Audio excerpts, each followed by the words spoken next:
আপনাকে কেউ কখনো ভালো রাখবে না, রাখতে পারবেও না, যদি না আপনি আপনাকে ভালো রাখেন। আমরা সবাই ভালো থাকতে চাই, কিন্তু ভালো থাকার মূল মন্ত্রই কেউ রপ্ত করতে পারিনি।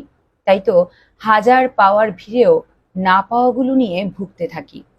পাওয়াগুলো নিয়ে কখনোই সন্তুষ্ট হতে পারি না।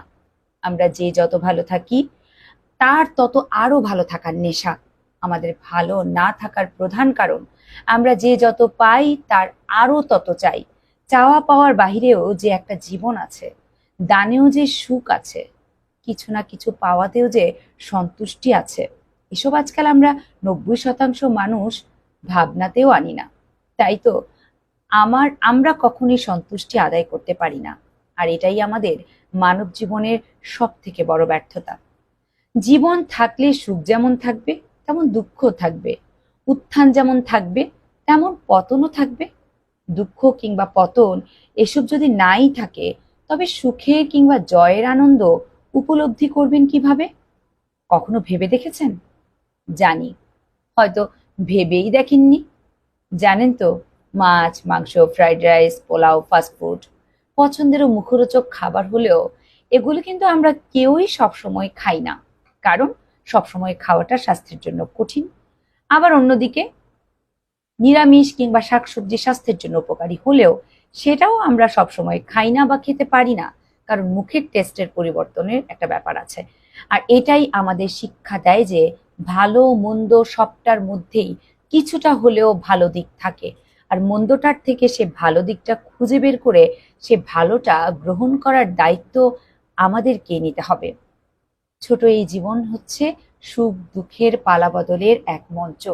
এখানে সুখ কিংবা দুঃখ কোনোটাই স্থায়ী না।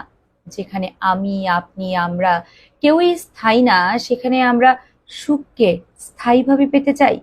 সে কারণেই আমাদের আর ভালো থাকা হয়ে ওঠে না। আমাদের ভালো না থাকার কারণগুলোর মধ্যে অন্যতম কয়েকটি কারণ হচ্ছে, আমরা অন্যের দ্বারা ভালো থাকতে চাই। আমরা আশা করি কেউ একজন আমাদের ভালো রাখবে, ভালোবাসবে। বাস্তবতায় যার কখনো প্রতিফলনই ঘটে না। মানুষই বড় স্বার্থান্বেষী প্রাণী। নিজ স্বার্থ ছাড়া কেউ এক চুলও নড়ে না। প্রয়োজনে অপ্রয়োজনে তারা বহু গুণ আর চরিত্রের অধিকারী হয়। খুব সহজেই তারা অন্যদের আপন করে নেয়। আবার স্বার্থ ফুরিয়ে যাওয়া মাত্রই দূরত্ব বাড়ায়। তাই ভালো থাকতে চেয়েও আর কারোরই ভালো থাকা হয়ে ওঠে না। কেউ কাউকে ঠকিয়ে মানসিক অশান্তিতে নিজের বিবেকের কাছে ভালো থাকতে পারে না। কেউ কেউ ঠকে গিয়ে বিশ্বাসের কাছে পরাজিত হয়ে ভালো থাকতে পারে না। বেলা শেষে ঠকে যাওয়া আর ঠকানো উভয়ের কারোরই ভালো থাকা হয় না। দিন শেষে ভালো থাকতে চাইলে নিজেকে ভালো রাখার দায়িত্ব নিজের কাঁধেই তুলে নিন। অন্যকে ভালোবাসার আগে নিজেকে ভালোবাসুন। অন্যকে ভালো রাখার আগে নিজেকে ভালো রাখুন। অন্যের কাছে প্রত্যাশা করা ছেড়ে দিন।